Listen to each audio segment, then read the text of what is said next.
Olá, boa tarde. Eu sou a Carolina Lopes. Eu sou o da rua. Boa tarde, galera. Massa, massa. É uma alegria imensa estar aqui com vocês hoje. Eu quero também apresentar as nossas tradutoras e intérpretes em Libras, Priscila Musi. E a Gisele Fontes, né? Garantindo a acessibilidade para a comunidade surda do Brasil. Começamos hoje as atividades da 4ª edição do Festival Movimento Cidade, um movimento multiplataforma que traz sustentabilidade e criatividade em seu DNA. O Festival MC tem patrocínio Master da Shell, é patrocinado pela Nubank, Meta, ArcelorMittal, EDP, Real Café, Grupo Águia Branca, Budweiser, Wilson Sons, Decolores e Patrus Transportes. Beba com moderação. Tem parceria do Governo do Estado do Espírito Santo por meio da TV Educativa e apoio da Secretaria de Cultura, a Secult. É uma realização da Caju Produções, Voe Produções e Puri Produções e da Secretaria Especial da Cultura, Ministério do Turismo. O objetivo central do movimento é estimular a consciência sustentável para provocar mudanças de comportamento, pensamento e ação, engajando causas, promovendo novos movimentos e interação com a cidade, utilizando a criatividade e a conexão entre pessoas. Buscamos refletir sobre uma cidade melhor para todos e todas em diversas atividades e programações que vão desde a produção própria de conteúdos, a difusão audiovisual e palcos de debates e performance. O movimento surgiu em 2018, promovendo debates em torno da sustentabilidade urbana e do modo de vida nas cidades. Em 2020, em sua 2ª edição, o MC foi pioneiro na reinvenção do fazer cultural no período agudo da pandemia do novo coronavírus, abrindo novas possibilidades à cadeia produtiva do setor cultural capixaba. Depois de uma edição presencial e de acontecer num formato online por 2 anos, por conta da pandemia, o movimento elegeu o Centro Cultural Carmélia Maria de Souza para sediar a programação presencial oficial do festival, que por mais um ano traz mostras de cinema, música, performance, bate-papos, formações voltadas para a juventude e muita partilha para se pensar as formas de viver a cidade. O tema escolhido para essa edição é Construir Cidade. E em seu manifesto diz: desculpem-nos o transtorno, em 2022 o Movimento Cidade é um canteiro de obras. Um convite a ocupar como ato de manifestar, demolir muros, reconectar pontes, refazer a massa e erguer ideias. Tudo em conjunto, feito com muitas mãos como operários de uma construção.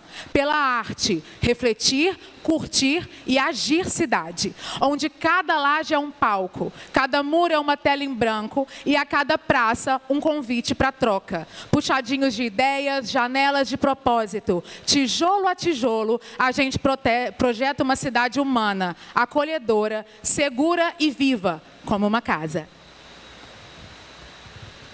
A partir disso, o conceito A Festa do Buraco é um convite para pensar, interpretar e satirizar alguns dos vazios da cidade. O buraco é a alegoria que o movimento Cidade encontrou como ponto de inquietação, uma reflexão a partir da provocação, muitas vezes realizadas por comunidades brasileiras para chamar a atenção para os seus buracos urbanos.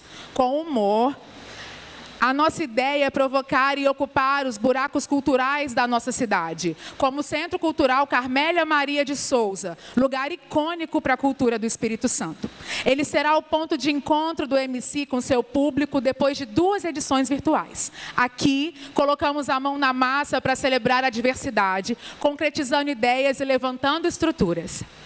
O Centro Cultural Carmélia Maria de Souza, localizado no bairro Caratuíra, em Vitória, entre os anos de 1983 e 1986, consolidou-se como um dos pontos culturais mais importantes do Estado durante os anos de 80 e 90, sediando ambientes como teatro, cinema, galeria de arte e biblioteca. Nomeado em homenagem a Carmélia Maria de Souza, considerada pela crítica uma das autoras mais importantes da literatura do Espírito Santo. Mulher negra, artista autodidata, de origem interiorana, que além de cronista era jornalista. O espaço desse auditório que estamos aqui hoje foi pensado como um local para conversas acolhedoras, para vocês se sentirem convidados a revisitar esse teatro, o coração desse prédio, como uma sala de estar dessa casa. Pedimos licença, Carmélia, para o movimento Cidade acontecer e lembrar o seu legado.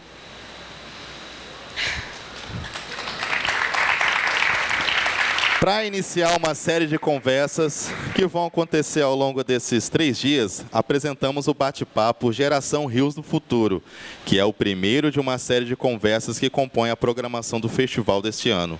Nossos bate-papos estão recheados de pautas que vão dar a cara, né, à vida da nossa cidade, né, com criatividade, sustentabilidade, arte e futuro. Para compor essa conversa, temos a honra de apresentar jovens brasileiros representando diversas regiões do Brasil, que irão dividir parte da sua trajetória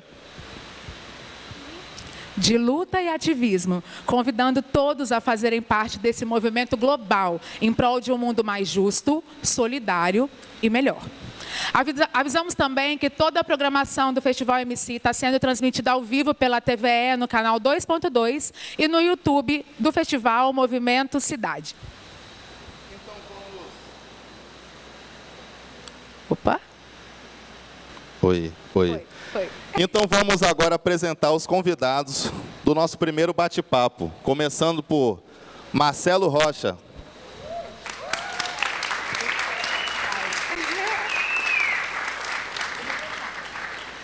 Marcelo Rocha é diretor executivo do Instituto AICA, conselheiro do colunista do Um Só Planeta e no Mídia Ninja. Foi uma das vozes brasileiras de destaque no COPS 25 e 26. Vou convidar agora Micaele Farias. Por favor, fique à vontade. Micaele é ativista do movimento internacional Fridays for Future, coautora do manifesto do Climate Reality, reivindicando a educação climática nas instituições de ensino brasileiras e da carta direcionada ao presidente dos Estados Unidos da América, Joe Biden, dia antes da cúpula do clima. Convidamos também Paloma Costa. Peraí. Ah, tá, beleza. Olha, gente, infelizmente, caiu no ponto aqui, a Paloma Costa não vai estar presente, né? Mas ela vai deixar um recado para vocês. Mas antes disso, antes do recado, eu quero apresentar ela. Paloma Costa é bacharel em Direitos e graduanda em Ciências Sociais. É pesquisadora na Clínica Jurídica de Direitos Humanos da UNB, Gabinete Jurídico para a Diversidade Ética e Cultural, assessora jurídica e pesquisadora no Instituto Socioambiental. Agora, Paloma vai dar o papo.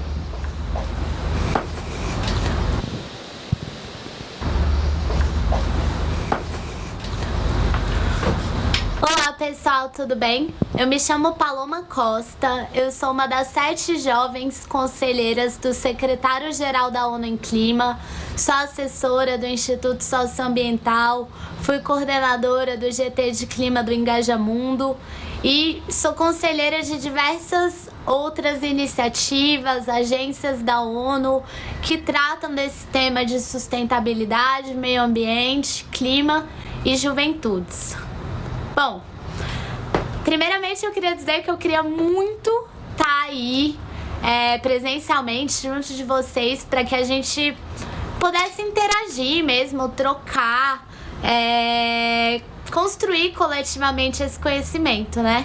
Mas, infelizmente, assim como o colapso climático, que foi causado por pessoas e empresas que não estão muito ligadas pra gente como seres humanos, como pessoas, eu não consegui chegar aí por uma situação dessa. Mas tudo faz parte do ativismo, né?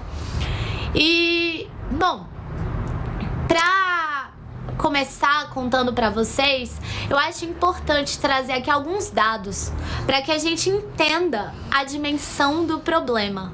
Eu tenho certeza que os meus colegas aqui da mesa vão falar muito mais sobre isso, sobre quais são de fato os impactos que eles têm sofrido diretamente pelo colapso do clima, pela emergência do clima. Mas o que eu queria trazer agora, na minha fala, pelo menos para que todo mundo entendesse, é que o colapso climático, a emergência do clima, não é um problema do futuro. É um problema do agora, que está impactando a vida de famílias, de pessoas, de seres humanos no presente, no agora. É gente que está sem moradia, é gente que está sem o que comer, é gente que está sem acesso a uma água, ao básico para sobreviver, para estar vivo, para existir. E se cada um de nós seguir nessa linha desenvolvimentista, com esses modos de vida, com esse modo de viver que é violento, que destrói a nossa casa, o nosso meio ambiente, me desculpe, mas a gente não vai ter muito aonde chegar. O último relatório do IPCC, ele traz alguns dados muito importantes, que talvez pareçam um pouco óbvio. Ele mostra pra gente que a gente que achava que tinha até 2060 para lidar e resolver os problemas do impacto e do colapso climático, na verdade não temos. Que essas predições científicas, elas levam a gente a entender que, na verdade, esse colapso sistêmico de todo o nosso sistema ecológico e social, ele vai acontecer até 2030. E fica a dúvida se a gente resiste até amanhã. O último relatório do IPCC também traz um outro dado muito importante, mostrando que a América do Sul, o continente onde a gente vive, vai ser um dos mais impactados pelo colapso climático. E de aí, desse caos, é migração, é falta de espaço para plantação, é falta de terra, é morte, é destruição, é violência, é perda. Esse ano vai acontecer a Assembleia Geral da ONU. Vai ser agora, em setembro. Nessa Assembleia, finalmente, a Assembleia Geral da ONU, para quem não sabe, é um espaço que os líderes mundiais, os chefes de estados, eles se reúnem para tomar decisões coletivas para a nossa comunidade global, para que a comunidade global, representada por essas nações, possa tomar ações conjuntas para a sobrevivência do nosso mundo, da nossa sociedade como a gente conhece hoje. E nessa Assembleia Geral, em especial, vai ser um momento super importante, porque finalmente os líderes mundiais vão firmar algo que já está até escrito na nossa Constituição brasileira, que é esse direito humano fundamental à vida, a um meio ambiente ecologicamente equilibrado para as presentes e futuras gerações. Vai ser um momento em que o mundo finalmente vai entender e confirmar que foi sim a ação humana a fonte, a causadora do colapso climático. Isso é algo que eu acho que a gente já sabia, né? Pelo menos eu nasci no mundo entendendo que sim. Mas o que isso significa?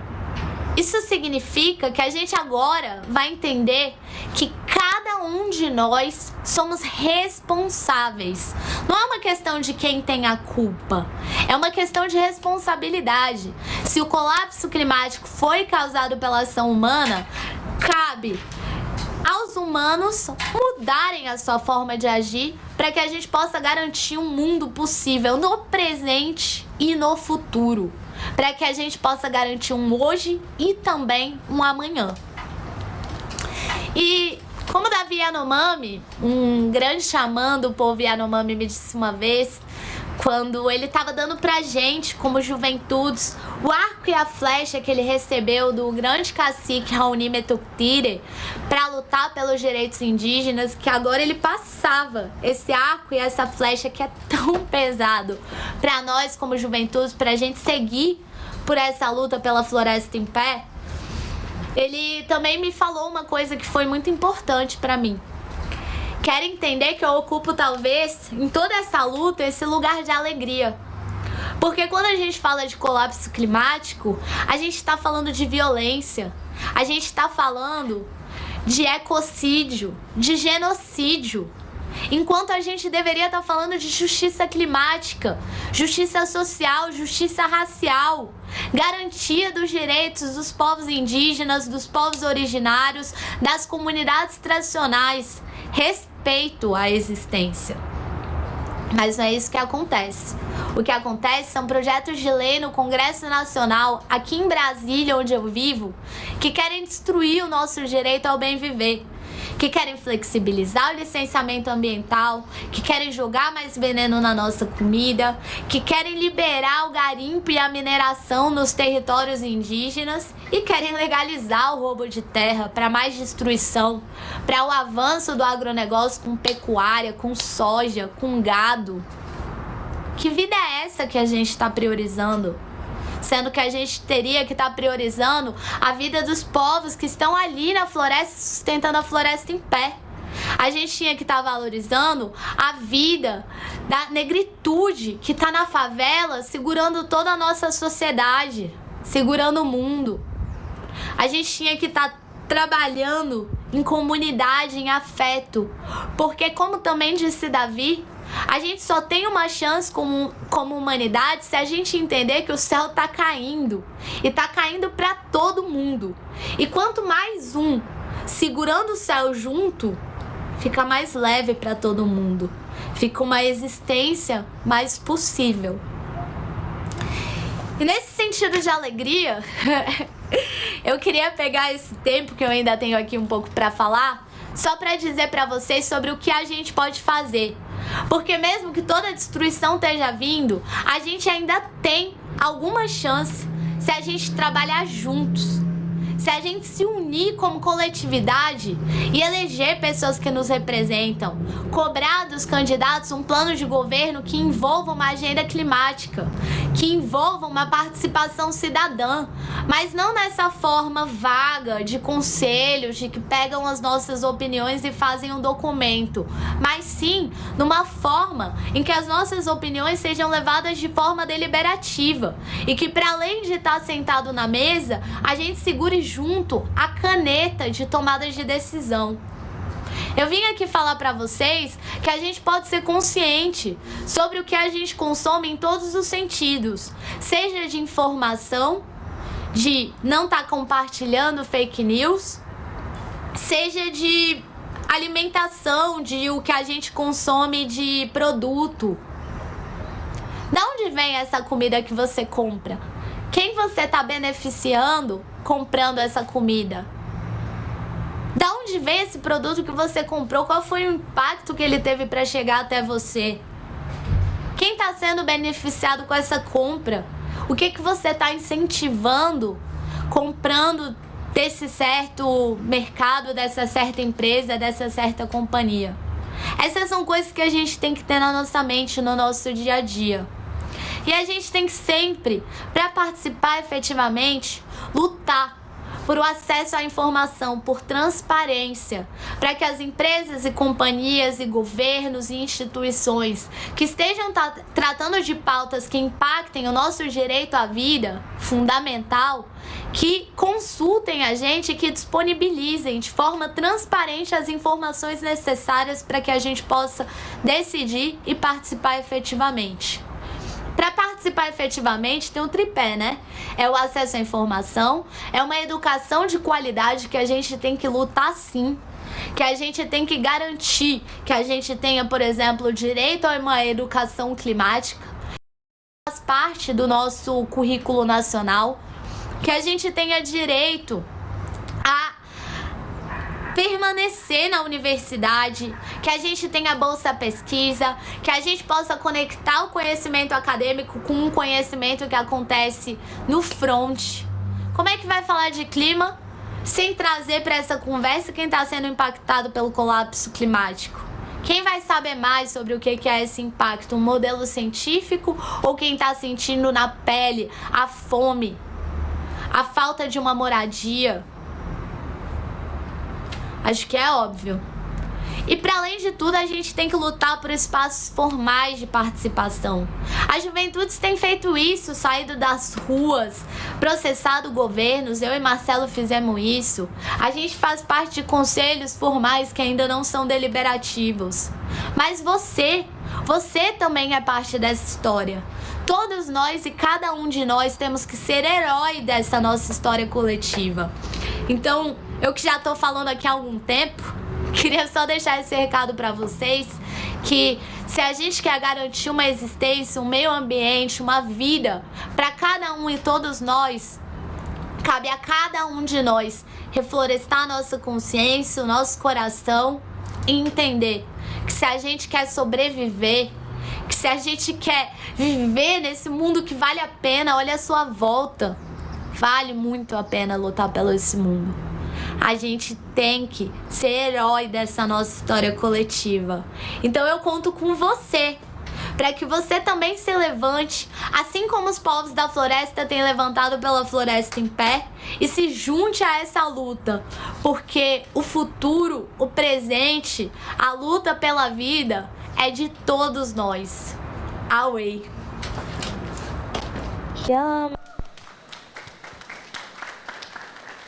A gente aproveita a transmissão ao vivo para agradecer a participação da Paloma. Ela traz muitas questões que eu acho que a mesa vai poder se debruçar e discutir com mais profundidade, mas acho que são duas questões de síntese, é que não se tem futuro sem respeito ao passado, né? E que a gente fala muito sobre proteger e preservar o mundo. A gente precisa proteger e preservar a nossa existência, porque antes do mundo acabar, acabamos nós, né? Voltando então à mesa, eu convido Renata Padilha, por favor, fique à vontade. Renata é formada em Relações Internacionais, é ativista socioambiental em Eco pelo Clima, Fridays for Future Brasil, promotora das agendas internacionais, Agenda 2030 e Acordo de Paris. E é com pesar que informamos que, por motivos pessoais e de força maior, que a Tchai Sruí, infelizmente, não pode estar presente no evento, né? Ainda assim, pontuamos a importância da sua representatividade nesse tema. Tchai Sruí é ativista do povo Paetê Sruí, coordenadora do Movimento Juventude Indígena de Rondônia, coordenadora geral na Associação de Defesa Etnoambiental Canindé, conselheira suplente no Conselho Estadual dos Direitos das Crianças e do Adolescente de Rondônia, acadêmica de Direito, conselheira no WWF Brasil. E para mediar essa conversa, Suelen Castelo. Suelen é diretora de Planejamento do Movimento Cidade, bióloga, mestre em Ecologia de Ecossistemas e gestora de projetos. É especialista na responsabilidade socioambiental, com mais de 8 anos de experiência no terceiro setor. Desenvolve projetos socioambientais que unem comunidade, setor privado e governo. Atualmente se debruça na elaboração de recursos didáticos, além de planejamento, desenvolvimento e execução de ações de conscientização e sensibilização cidadã. É quem ajudou a organizar esse evento maravilhoso. Passamos agora, então, a palavra para a Suelen, que irá mediar esse papo. Com licença.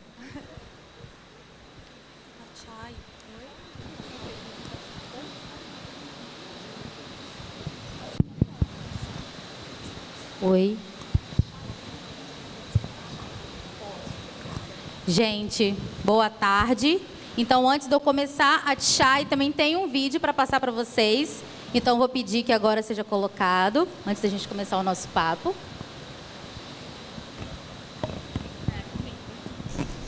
Eu sou Tchai Sruí, sou coordenadora do Movimento da Juventude Indígena de Rondônia e coordenadora da Canindé, uma organização que trabalha há mais de 30 anos com os povos indígenas do estado de Rondônia. Eu sou ativista indígena, eu venho do povo Paitaçuruí, da terra indígena 7 de setembro. Eu sou mulher, eu sou da Amazônia. Mas antes de começar a contar um pouco, né, da minha história, eu queria primeiro pedir desculpa para vocês por não poder estar aí nesse momento, mas certa de que haverão outras oportunidades para a gente estar junto. Eu queria também agradecer, né, o convite por estar compartilhando um pouco do meu ativismo. E ativismo, quando a gente fala, né, dos povos indígenas, não se trata de uma escolha, mas sim se trata da nossa luta diária contra o racismo, contra a invasão dos nossos territórios e pela luta dos nossos direitos. Então, os nossos corpos, eles são políticos. Não se trata de uma escolha quando eu estou vendo a minha terra, a minha casa ser invadida, ser ameaçada, ser destruída e ser queimada. Eu não posso escolher quando a minha família e eu mesma estou sendo ameaçada. Nunca foi uma escolha quando os meus amigos e pessoas que eu amo estão sendo assassinados. Então é a realidade de corpos atravessados, não só dos povos indígenas, mas de pessoas atravessadas em todo o Brasil, que vem resistindo todos os dias, da população preta, das pessoas LGBT, das mulheres, das pessoas, de todas as pessoas das comunidades da floresta, de todas as pessoas que vêm sofrendo nesse Brasil, principalmente, né, das populações que são vulnerabilizadas. E eu sou filha, né, de 2 ativistas. O grande chefe Almir Suruí, um líder visionário, mundialmente respeitado pela sua luta pela floresta em pé. E da ativista Neidinha, uma mulher forte, guerreira, inspiradora, que doa a vida dela até hoje pela luta dos direitos dos povos indígenas. E meus pais, eles sempre me levaram, né, para as manifestações junto com eles. Minha mãe sempre conta uma história que eu gosto muito e que eu vou compartilhar com vocês, que é de quando eu tinha, 5 anos. E ela me levou para uma manifestação. E em determinado momento eu simplesmente desapareci. E ela ficou desesperada, claro, né? Ela, meu Deus, cadê minha filha? Onde que minha filha tá? E quando ela me achou, eu estava lá na frente do protesto, com o microfone na mão, segurando a mão de um político e pedindo pelo direito das crianças.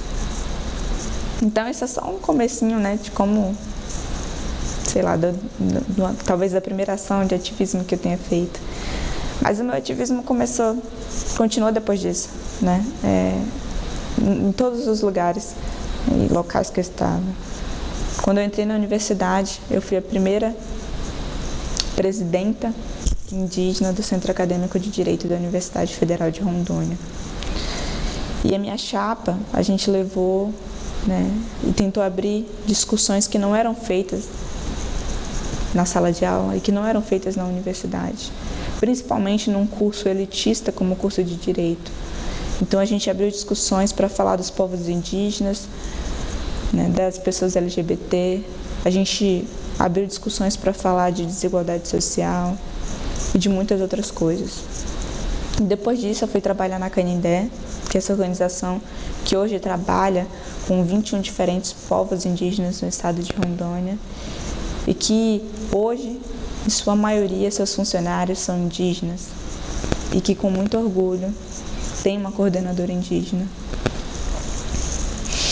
Só que eu estou aqui, eu vim para cá, né, para falar para vocês o que nos inspira a pensar no futuro. E o que me inspira, eu, né, que tenho 25 anos, uma jovem mulher indígena, a pensar no futuro. Primeiro, acho que a vontade de viver mesmo, de ser feliz, de amar, de conhecer, de aprender e de ensinar. de fazer desse um mundo melhor não só para o meu povo, mas para todos. Um mundo justo, né? Um mundo melhor.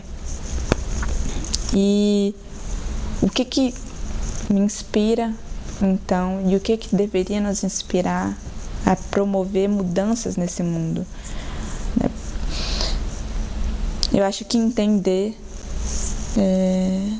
que como os que vieram antes da gente, a gente tem que continuar essa luta, seguir com essa luta. E entender que nós temos que ser a mudança que esperamos e que queremos. Nós simplesmente não podemos aceitar continuar vivendo num mundo onde as pessoas passam fome, onde ativistas de direitos humanos estão sendo assassinados, onde para nós não existe justiça. E nós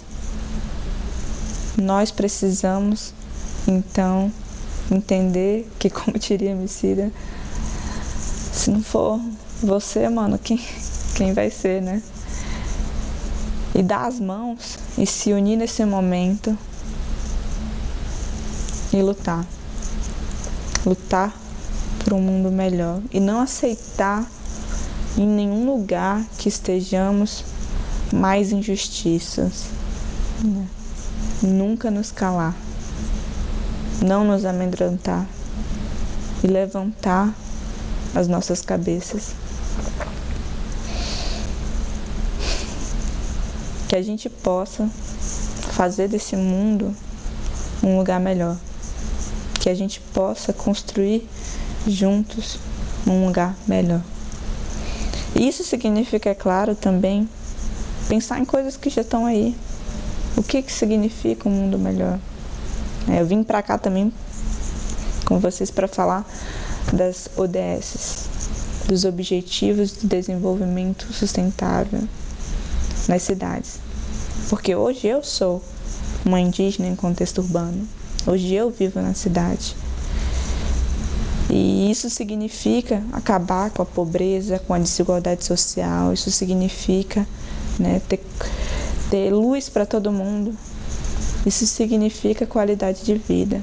Como a gente ainda continua vivendo em um mundo onde as pessoas não têm o mínimo, onde a gente destrói o nosso maior bem, que é a nossa floresta, que é ela que nos dá vida. É isso que eu entendi, que eu aprendi com o meu povo, que floresta é vida e que sem ela a gente também não tem futuro. Então, muito obrigada por estar aqui. Quem tiver dúvidas, perguntas, ou quiser falar comigo, eu vou passar o meu e-mail para vocês, né? Passar o meu e-mail para os coordenadores do evento e podem entrar em contato comigo e perguntarem o que vocês quiserem. É sempre um prazer estar aqui. Muito obrigada.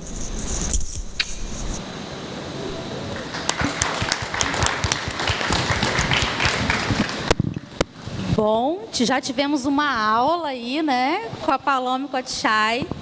Infelizmente, elas não podem estar presentes, mas deixaram aí a sua fala, a sua contribuição para nós com muito conteúdo.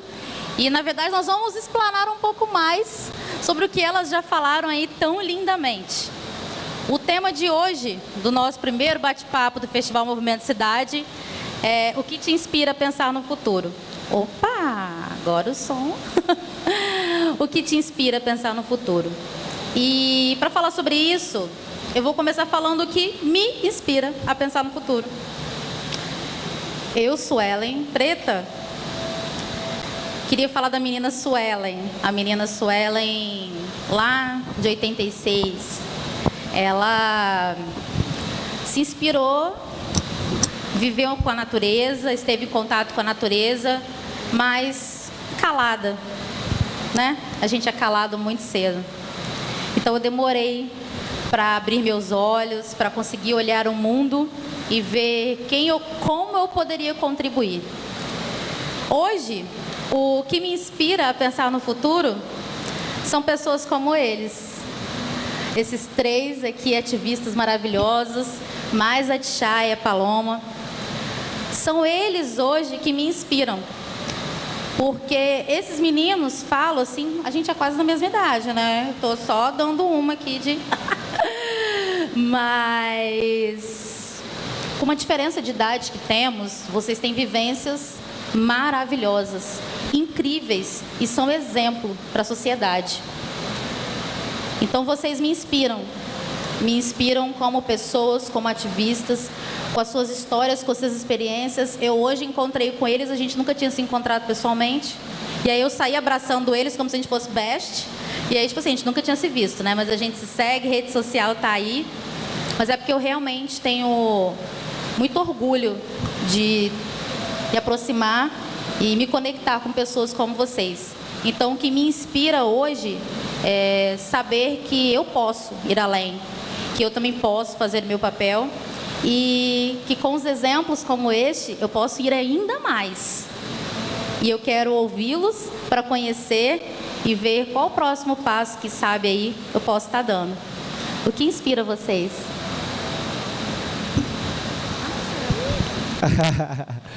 Vamos lá. Pô, feliz demais estar do lado de todas as pessoas que estão aqui. Paloma, Tchai também, são minhas amigas, amo demais. E mais feliz de estar aqui a primeira vez no Espírito Santo, primeira vez em Vitória, mas já muito bem recebido, de ver o calor, as pessoas, todo mundo muito bonito aqui. Falei assim, cidade muito boa.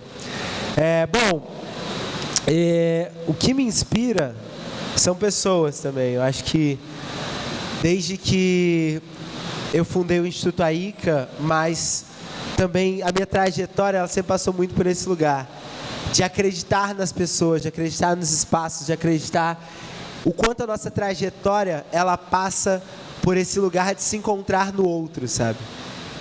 Eu sempre falo nos lugares que eu passo que para mim o maior reflexo de humanidade é essa relação que a gente consegue ter de estar em comunidade, de estar com o outro, porque sozinho a gente não consegue. Lembro que na faculdade eu vi um filme que mudou a minha vida, porque eu pensava isso, mas você sempre olha assim e fala assim, é coisa da minha cabeça, tô maluco sempre. E eu assisti um filme que era o Enigma de Caspar Hauser. E quando eu vi esse filme, é um filme de aquele experimento científico maluco que o europeu branco fazia, para tentar criar teorias da sociologia. E aí colocaram uma pessoa, uma criança, dentro de um quartinho, para aquela criança ir crescendo, crescendo, crescendo, sem relação com ninguém, para ver se ela tinha instinto ou se ela funcionava em comunidade. E o que acontece? A criança não sabe fazer nada até o momento que ela chega e consegue ter contato com outra pessoa. E a nossa existência é sobre isso. Não precisa fazer um experimento científico para perceber isso. Porque a gente vive, literalmente, porque a gente tem comunidade. A gente cresce dentro de uma casa, a gente, quando não tem essa família, a gente escolhe famílias em outros lugares, as possibilidades infindas de ser família, as possibilidades infindas de ser comunidade. E eu acho que isso é o que me move, o quanto a gente consegue ser comunidade. E isso é o que vai fazer eu começar a trabalhar com mudanças climáticas, mas a ser um ativista. De perceber que o mundo ao meu redor inteiro estava colapsando. Mas não era uma conversa sobre o planeta. Porque o planeta ele se reconstrói quantas vezes for necessário. Já passamos lá pela Era do Gelo, o Cid, a galera correndo lá, o esquilo pegando... Passamos pela Era do Gelo. O filme é só uma forma de ilustrar isso. O planeta se resolveu por ele. Já passamos por um monte de forma de existência, até chegar ao planeta Terra que a gente vive hoje. E todas as vezes o planeta se resolveu. Então eu não tenho dúvida, fé no planeta, que a gente continua da forma que a gente está, vai destruir todo mundo e o planeta vai se resolver. Mas eu amo pessoas. Eu amo viver em comunidade. Eu amo viver nesse espaço onde a gente não só sobrevive, mas a gente recria a nossa existência através do outro. A gente todo dia, quando eu vejo isso aqui sobre o futuro, eu venho de um lugar que a gente não pensa em futuro. Quando você mora numa favela, o futuro é voltar para casa às 6 da tarde vivo. Não existe, mas vou lá pensar dos meus 30 anos, faço aniversário, inclusive, gente, ó, dia 25, quinta-feira, quem quiser mandar mimos, eu mando o endereço. Mas assim, de verdade, eu não consigo olhar. E não é uma coisa tipo assim, Marcelo tá forçando a barra. Porque assim, vi a maioria dos meus morrer muito cedo. Vi a maioria dos moleques que estavam comigo, tá hoje na cadeia, tá por ali, tá por aqui. Então assim, não tem como eu falar assim, pô, boto fé mesmo que tem um futuro, 30 anos, vou estar lá na minha casa, pá. Não existe essa possibilidade. Mas existe esse lugar criativo tão forte da gente pensar essas possibilidades de futuro todas. Porque aí junto eu vou pensar. Porque mesmo que eu não acredite, eu vou ter ali alguém do meu lado falando assim, pô, Marcelo, tu tá fazendo um bagulho da hora, daqui a pouco vai estar estourando, vai estar viajando por aí, pá, não sei o quê. E eu tipo assim, caraca, mano, esse moleque acredita em mim. Então alguma coisa tá acontecendo. Da mesma forma, quando eu volto lá na quebrada, eu chego e falo assim, pô, tá aí construindo, fazendo os corres, desenrolo, não sei o quê, e vendo que o moleque tá construindo o futuro também, cada um no seu lugar. Na área, ali, uns tiveram mais oportunidades, eu tive algumas oportunidades, como acessar a universidade pública, como acessar outros lugares, conseguir viajar para fora do país, conseguir circular.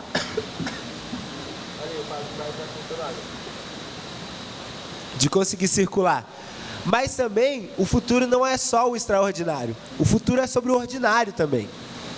É sobre o corre do dia a dia, porque assim, a galera fica criando às vezes um sonho, a gente falar sobre o futuro e ficar nesse campo que todo mundo vai ser multimilionário, o bagulho da grana, ostentação, e a gente está o tempo inteiro buscando um lugar maluco, quando não vai acontecer com todo mundo. E às vezes só vai gerar ansiedade, frustração, vários corres. Principalmente quando a gente está olhando um mundo que está caminhando para um caminho de cada vez mais elitizar as coisas.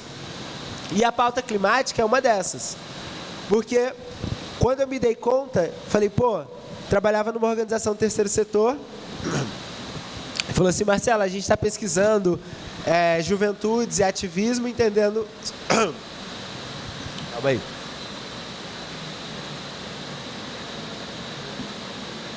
E entendendo o que os jovens estão falando no mundo, qual é a causa da juventude. A gente olhou para o mundo inteiro, a causa da juventude estava falando sobre clima, meio ambiente, futuro. No Brasil ainda era fome e violência. A galera não queria morrer nem passar fome. E aí quando você olha para esses dados, você fala assim, como eu chego para esse moleque e falo assim, vamos pensar futuro? Ele quer comida na mesa, o futuro é se o almoço vai estar meio-dia no prato. O futuro é se eu vou conseguir abrir a porta da minha casa e conseguir sair. Isso é o futuro que está sendo discutido ali. O futuro é literalmente se eu vou conseguir arrumar um emprego, porque eu não consegui ir bem na escola, porque tem violência, se rola um tiroteio não dá para sair de casa. Então o futuro é sempre a ansiedade do findar do dia. Não tem o futuro daqui a 3 meses, 5 anos, 10 anos. É o consertar o aqui e agora, é sobre existência. E aí eu falei assim, pô, não tem como eu ficar aqui falando de futuro com uma galera ou outra. Eu preciso reconectar de verdade com o lugar onde eu tô e entender o que a gente faz aqui. E aí a gente vai criando essas estratégias de futuro. Pô, qual é o futuro? É comida? Então vamos criar a campanha aqui, ver o que a gente consegue alimentar. Qual o futuro? É trabalho? Como a gente consegue criar estratégias para isso? E como a gente consegue estratégias para se manter vivo em coletivo? Porque assim, se tem uma falácia que eu não acredito, é a grande falácia de a favela venceu. Isso é hashtag pra pôr bonitão no bagulho quando a gente consegue uma conquista, mas não é sobre tudo. Pra mim, a favela só vai vencer quando vencer o todo. Quando, tipo assim, eu puder sair de casa, tranquilo, deixar meu filho lá e saber que eu vou voltar, ele vai poder ter andado na rua, circulado e não vai acontecer nada. A favela vai vencer pra mim quando a Dona Maria não me mandar mensagem no WhatsApp falando assim, Marcelo, esse mês tem como você mandar uma cesta de novo? Porque não tem, de novo. Quando acabar esses ciclos, eu começo a pensar em futuro. E isso é sobre justiça climática. Justiça climática, eu escrevi essa frase no artigo para a Folha de São Paulo e depois se tornou uma das principais motivações da minha vida. É meu mantra diário. Justiça climática é o direito ao presente, ao agora, a comer, a se alimentar, a trabalhar, a conseguir ter a educação de qualidade, para poder ter possibilidade de futuro, para a gente começar a pensar futuro. Porque tem uma reparação gigantesca de 500 anos para a gente cuidar ainda, que não está sendo cuidado. A gente está ali, ó, povo preto, fazendo vários corre, a galera de periferia fazendo vários corre. Mas ainda não foi reparado o básico, lá de trás. Que é o direito de ter nossa floresta de pé, que é o direito de ter nossa moradia, que é o direito de poder respirar, que é o direito de poder ter educação de qualidade, que é o direito de poder visitar a nossa própria ancestralidade. Que a gente ainda não tem direito de visitar a nossa ancestralidade. A gente sabe das violências que os nossos passaram. E a gente tem tentado botar aqui e falar assim, gente, tu tá me falando que olha isso aqui. Para mim chegar aqui, muita gente morreu. E eu não quero ser o próximo a morrer para que outro possa chegar aqui. E não você. Não vou ser o próximo a morrer para outro chegar aqui. Para alguém olhar e falar assim, nossa, realmente existem pessoas pretas que sabem falar, uau. Essa não tem que ser a regra das coisas. Alguém morrer para virar camiseta. Não quero virar camiseta de ninguém. Eu quero ser o que eu sou hoje, vivo. Da quebrada que eu saio, da hora que eu desço o morro para subir o morro, quero fazer isso. E quero que esse seja um direito de qualquer jovem preto. Então, para mim, construir esse futuro é um futuro que seja muito mais que um Reels de 15 segundos, sabe? Mas seja um futuro de uma eternidade. Que seja um Reels, um longo, um curto, uma série, que possa ser tudo. Então, a gente possa ser absolutamente tudo que a gente quiser. Essa é a possibilidade de futuro, sabe? Esse é o futuro que eu acredito, e o que me inspira é olhar para essas pessoas e pensar isso. O que a gente consegue ser juntos? Eu sou porque nós somos. E se eu não for, nenhum de nós vai ser, e a gente vai construir tudo isso para ser um só coletivo. É isso. Incrível, Marcelo. Somos pessoas, temos que pensar no outro, se ver no outro, olhar nos olhos, né? E continuando, então, quero ouvir minhas meninas brilhantes. Vamos lá, Mica. Vamos, vocês estão me escutando? Tá barulho, né? Mas pegando, eu acredito que eu nem sei o que falar depois dessa palestra incrível do Marcelo, assim, sem palavras, total. Eu tava aqui, caramba, eu ia falar sobre isso, ele já falou. O que é que eu vou falar agora para essas pessoas? O que inspira elas a pensar em um futuro, né? Mas é isso, gente. Eu estava refletindo sobre o nome, né? Geração de Futuro, o que te inspira a pensar em um futuro. Eu acredito que essa geração é mais que uma geração. A gente é o ponto de virada, o ponto de partida. Somos a primeira geração a sofrer com todos esses impactos e vamos ser a última geração a tentar reverter tudo isso. Porque não vai ter próximas gerações se nós não mudarmos nada do nosso mundo, se a gente não fizer a mudança acontecer. A Paloma falou sobre o relatório do IPCC, que é o painel intergovernamental sobre mudanças climáticas. É o órgão com a maior autoridade das Nações Unidas para falar sobre clima e ciência. E eles, nos últimos anos, vêm lançando vários relatórios explicando o que a humanidade vem passando e como é que a gente pode construir novos futuros, como é que a gente pode conseguir mudar tudo isso. E no último relatório que saiu, falava sobre o Nordeste brasileiro, eu sou da Paraíba, de uma pessoa, e falava que em 2050, sobre 2050. E em 2050, cara, eu vou ter, assim, 49 anos. O nosso futuro é muito certo daqui para lá.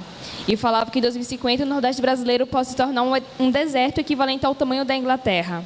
A Paraíba, que é o estado onde eu moro, é o segundo estado da região Nordeste que tem o pior índice de desertificação. Então, assim, é muito precária a situação. E o que me faz pensar em um futuro, o que me inspira a pensar em um futuro, sobretudo, saber das pessoas que vieram antes de mim. Eu costumo falar que o meu ativismo ele começou muito antes de eu estar aqui em vida. Começou com os meus ancestrais há décadas atrás. Eu sou uma mulher negra, afrodescendente, e minha luta começou muito antes de eu estar presente aqui, de eu estar com o meu corpo presente. E é isso que me inspira, é ver a luta das pessoas que vieram antes de mim, das mulheres negras, e ver que eu tenho um legado a continuar aqui. Porque se não é sobre o outro, é sobre quem, né? E tem uma frase que eu estava até comentando com a Suelen, que diz muito também sobre o meu ativismo, né? Como eu me descobri ativista, como eu comecei. E essa frase fala que, primeiro, eu estava lutando para tentar... Eu achava que eu estava lutando para salvar uma árvore. Depois, eu estava lutando para tentar salvar uma floresta. Só depois que eu percebi que a minha luta não era sobre uma árvore ou sobre uma floresta, era para tentar salvar a humanidade. Não só eu, mas eu com outros jovens. A gente está tentando fazer isso o tempo inteiro. E é isso que me inspira, é saber que não é apenas sobre mim, é sobre o outro. É saber que as maiores revoluções vieram do povo. E se a gente realmente agir dentro do coletivo, a gente consegue fazer uma revolução, a gente consegue construir novos caminhos. A gente está nas vésperas de uma eleição, das eleições presidenciais aqui no Brasil, e a gente vê o quão isso é importante, da gente tentar construir novas narrativas, de tentar construir possibilidades de novos futuros. Eu acredito muito em um futuro, na possibilidade da construção de um novo mundo. Não um mundo utópico, porque... utopia talvez não seja o ideal no mundo que a gente vive hoje, mas um mundo possível. Um mundo onde as crianças elas não tenham que ficar presas em casas por conta de um vírus ou por conta de uma pandemia. Um mundo onde as pessoas que têm a cor da minha pele, elas não sejam assassinadas todos os dias ou não tenham que lutar pelo básico, não tenham que lutar pelo direito básico. Isso não é um mundo utópico, é um mundo possível, que se a gente trabalhar e se a gente conseguir fazer isso de verdade, a gente consegue alcançar esse mundo. Mas isso só vai acontecer se a gente trabalhar dentro do coletivo. E eu acredito que é isso que me inspira muito a pensar em um futuro. Isso é o que me faz estar aqui hoje. Com certeza não é uma luta fácil, é uma luta que a gente ainda vai demorar anos para conseguir, mas eu sei que ela é possível, porque eu ainda acredito no homem, eu ainda acredito na humanidade e que a gente consegue fazer grandes coisas juntos. E um dos temas que o Marcelo falou foi sobre crise climática, né? E como é que a gente conecta a crise climática hoje dentro dos nossos territórios, como é que a gente entende. E a gente, sobretudo, tem que entender que crise climática não é apenas sobre um planeta super quente ou super frio. A gente não está falando apenas sobre efeito estufa, a gente está falando sobre territórios e comunidades que não vão conseguir, que vão ser inabitáveis. A gente está falando sobre um planeta que vai ser menos habitáveis. A gente está falando sobre pessoas que não vão conseguir sobreviver e não vão conseguir se adaptar a todas essas mudanças. A gente está falando sobre civilizações que possivelmente não vão estar mais aqui daqui a alguns anos. A gente está falando sobre apenas 3% da população indígena do Brasil, que vem tendo uma luta aí de muita resistência e de muita coragem dentro do nosso país para conseguir se manter vivo e conseguir fazer corpo presente em tudo aqui. A gente está falando de um genocídio que não vem só acontecendo com a população preta, mas sobretudo com os povos indígenas. E como é que a gente consegue sobreviver a tudo isso, a todo esse genocídio, a todo esse colonialismo, a tudo isso que a gente vem passando aqui. E é isso que me inspira a pensar em um futuro. E eu acho que, sobretudo, é entender como a minha luta dentro do meu território me conecta com outras pessoas. Quando eu comecei dentro do ativismo e da militância, foi em 2019, assim, realmente fazendo projetos e tudo, mas o que me conectou foi, talvez vocês saibam, né, que o derramamento de petróleo no litoral do Nordeste, e a minha região foi uma das regiões atingidas. Eu moro próximo a uma comunidade pesqueira, a comunidade ribeirinha, e, cara, eu fiquei... Como isso está acontecendo? O que foi que aconteceu? Tem mancha de óleo na praia, as pessoas não estão conseguindo mais pescar, não estão conseguindo mais ter um prato para comer, que elas sobrevivem disso. E foi aí que tudo começou. E depois que eu vim entender que isso era racismo ambiental, e que é um termo que a gente acha que está sendo discutido agora, mas é algo que existe desde a década de 80, que cientistas especialistas negros estão falando sobre racismo ambiental. E como é que eu conectava o racismo ambiental dentro do meu território, sendo que eu moro no Nordeste brasileiro, sabe? E daí, depois que eu fui entender que o Nordeste brasileiro é a segunda região do Brasil com o pior índice de saneamento básico, e isso é racismo ambiental. A gente está falando mais de 100 milhões que vão entrar em estado de pobreza extrema em menos de 10 anos se nada for feito. Isso é racismo ambiental. A gente está falando sobre pessoas, sobre comunidades, territórios que não têm um básico para conseguir sobreviver no dia a dia. E isso é racismo ambiental. E depois que eu entendi tudo isso, entendi o mundo ao meu redor, foi que eu comecei a pensar em possibilidades de ter um futuro e como é que eu poderia mudar não só o meu território, mas como poderia ajudar jovens e a inspirar jovens também a abrir suas mentes e a pensar que eles são capazes de pensar em um futuro e que eles têm um poder na mão deles e que eles conseguem fazer qualquer coisa. E é isso.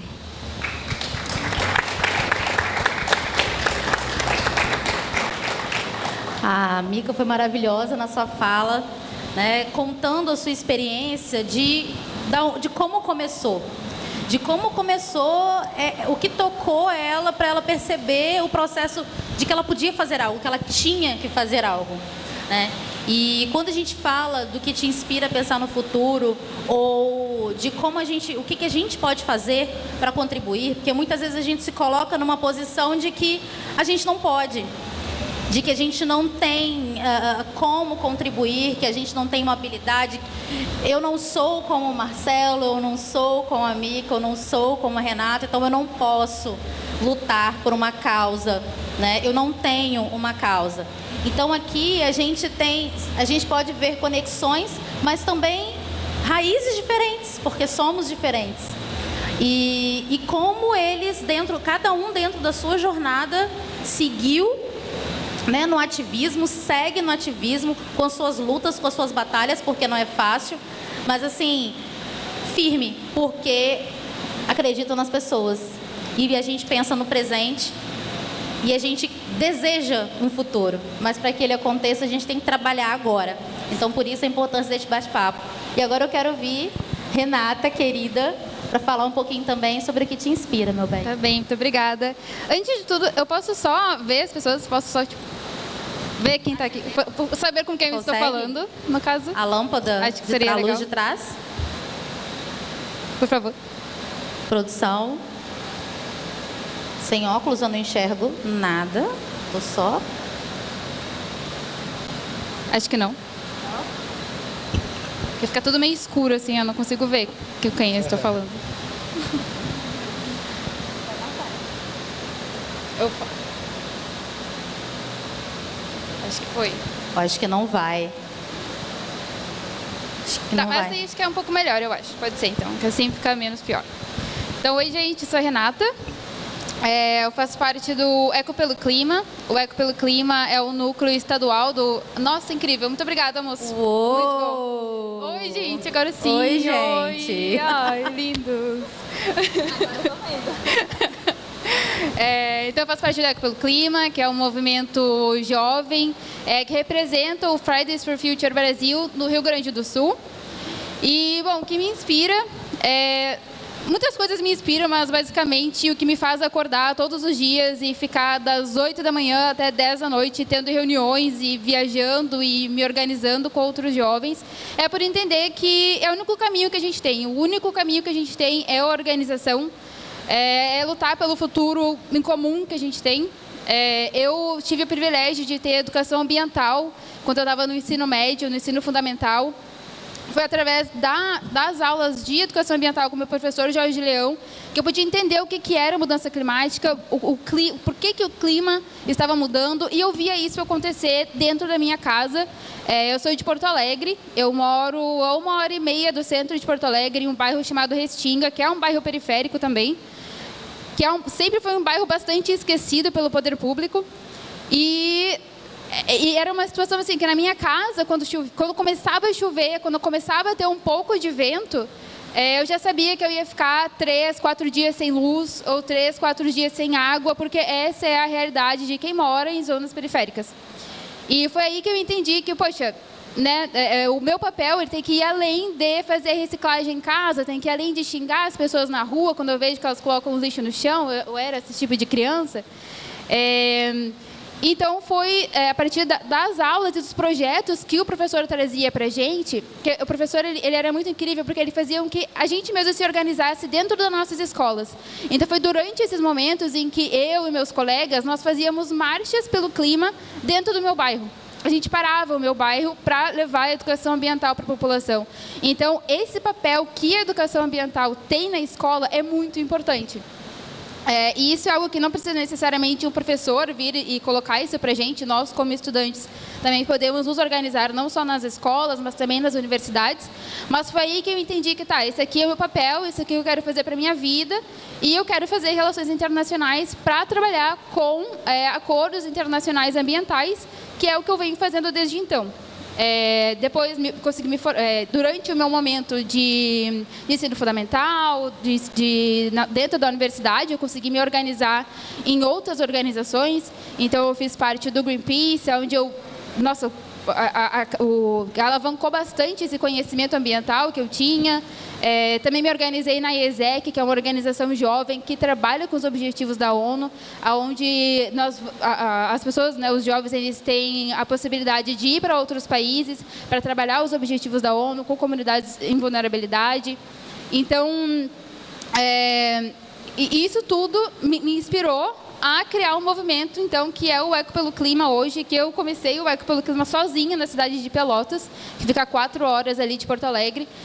Eu estava inconformada que ninguém fazia nada, eu tinha recém-voltado de um evento internacional, onde fala sobre lideranças e como nós, jovens, podemos ajudar a transformar nosso estado, nossa comunidade. E foi quando eu voltei e simplesmente fiz uma plaquinha, tipo, vamos conversar sobre mudanças climáticas. E aí eu fui para a praça e várias pessoas começaram a conversar comigo. Depois de 2 semanas, chegou um outro meu colega, Jonathan Feijó. E aí, hoje em dia, nós somos mais de 30 jovens em mais de 15 cidades no estado do Rio Grande do Sul, onde uma das nossas principais pautas é lutar contra a exploração de combustíveis fósseis no nosso estado. E eu sempre gosto de contar uma história também, que é algo que me inspira muito, porque quando a gente está na luta há bastante tempo, e ela é muito cansativa, né? Então, tem diversos momentos em que, cara, eu não quero ter que ficar tendo reunião, 3 horas de reunião todos os dias, sabe? Não quero, mas é a única coisa que eu tenho para fazer. Mas, enfim. Teve um dia que estava eu e as minhas colegas, a gente estava na frente de uma feira vegana que estava acontecendo lá em Porto Alegre, e a gente estava com esse mesmo cartaz, um pouco maior, vamos falar sobre mudanças climáticas. E aí se aproximou um menininho de mim, e eu estava com uma bandana do Naruto, uma camisa do Naruto também. E ele falou assim, olha, eu quero falar sobre mudanças climáticas. E eu falei, meu Deus, o que eu vou falar agora? Uma criança de 5 anos aqui na minha frente, vou falar o quê, né, para essa criança? Mas beleza. Aí eu falei, oi, tudo bem, né? Eu sou a Renata, qual é o seu nome? Aí foi, o nome dele era Pedro, que ele tinha 7 anos. Eu, Pedro, prazer, né? E me fala aí, o que tu sabe de mudanças climáticas? Vamos bater um papo. E aí ele falou assim, olha... mudanças climáticas hoje está muito calor, amanhã está muito frio, e isso faz parte da mudança climática porque a gente está queimando muitos combustíveis fósseis. Mano, eu fiquei tipo, cara, o que eu vou falar para uma criança dessa, né? Eu falei, nossa, Pedro, tu sabe bastante, né? Nossa, que incrível. Mas e aí, tu estuda isso na escola, né? Tu fala com alguém? Ele falou, não, eu aprendo tudo isso na internet. Aí eu falei, nossa, que incrível, né? E aí a gente foi ali desenvolvendo, né? E o Pedro, um menino de 7 anos, ali na minha frente, falando que, olha, eu tenho medo pelo meu futuro. Ele usou exatamente essas palavras, eu tenho medo pelo meu futuro porque eu não sei o que vai acontecer. Então, a partir daquele momento, eu carreguei ainda mais o peso do Pedro em mim. De que se preciso continuar organizada, eu vou estar cansada amanhã de manhã, mas eu vou para o evento, vou me organizar, eu vou me reunir com o legislador, vou me organizar junto com os outros 30 jovens que estão lá no Rio Grande do Sul, para que o Pedro não sinta medo. Para que as outras crianças, assim como o Pedro, não sintam medo. Porque a gente precisa garantir com que essas crianças, em 2030, elas não precisem se preocupar se elas vão ter o que comer, porque não chove mais regularmente e a gente não tem mais as nossas plantações. O Pedro ele precisa ter uma garantia de que ele vai ter um saneamento básico, que não vai ter eventos extremos acontecendo todas as semanas.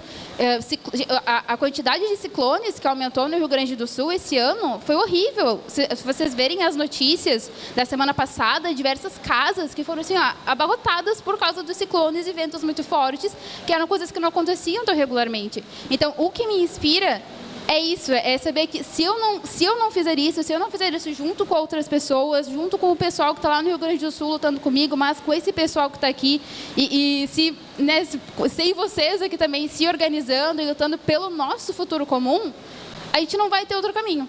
Então, é isso que me inspira, é estar organizada e lutar pelo nosso futuro comum.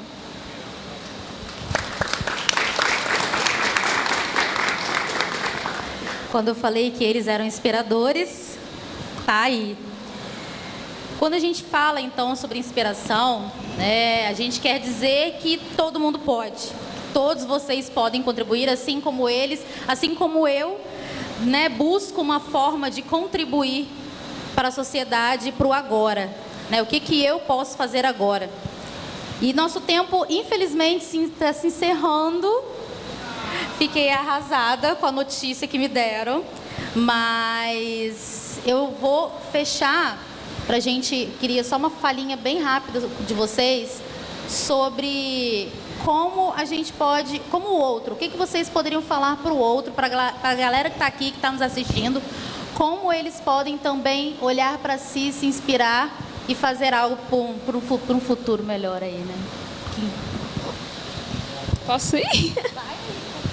Então, eu acho que o meu recado que eu tenho para dar hoje é mais voltado para as pessoas não brancas que aqui estão. Eu não consigo enxergar por conta da luz, mas... Então, obrigada. Prazer, galera. Então, é mais para essas pessoas, porque eu acredito muito, enquanto mulher negra, dentro do ativismo e vendo tudo o que acontece, viajando para fora do Brasil, ver tudo o que acontece aqui dentro dos grupos marginalizados, é que as nossas narrativas, as nossas percepções de mundos sempre foram ditas como inferior. Nossas vozes, elas nunca foram validadas. E eu passo muito por situações quando eu vou para fora, ou quando eu preciso falar alguma coisa, eu, enquanto mulher negra, falando sobre um território marginalizado. As nossas vozes nunca são levadas a sérias. E o que eu tenho a dizer a vocês é que, cara, isso foi uma coisa dita por colonizadores, é uma coisa imposta para a nossa sociedade. A nossa raça, eles dizem que a nossa raça é dita como inferior, mas a gente sempre deve acreditar que não é assim, que isso é um homem branco falando para as pessoas negras, que eles são melhores que a gente em tudo. Mas eu acredito muito no nosso potencial. Inclusive, as maiores revoluções que eu falei no início da minha fala foram feitas por mulheres e pessoas negras. Então, a gente deve levar isso em conta e saber que nossos corpos importam, nossas vozes importam, e a gente pode chegar em qualquer lugar, em qualquer hora que a gente quiser, porque temos esse poder. Eu acho que, enfim, a gente tem algo dentro da gente que inspira e que a gente, de fato, consegue fazer a revolução com tudo isso. E vocês são capazes, vocês podem, e a gente tem que se unir, tem que agir dentro do coletivo para chegar cada vez mais longe.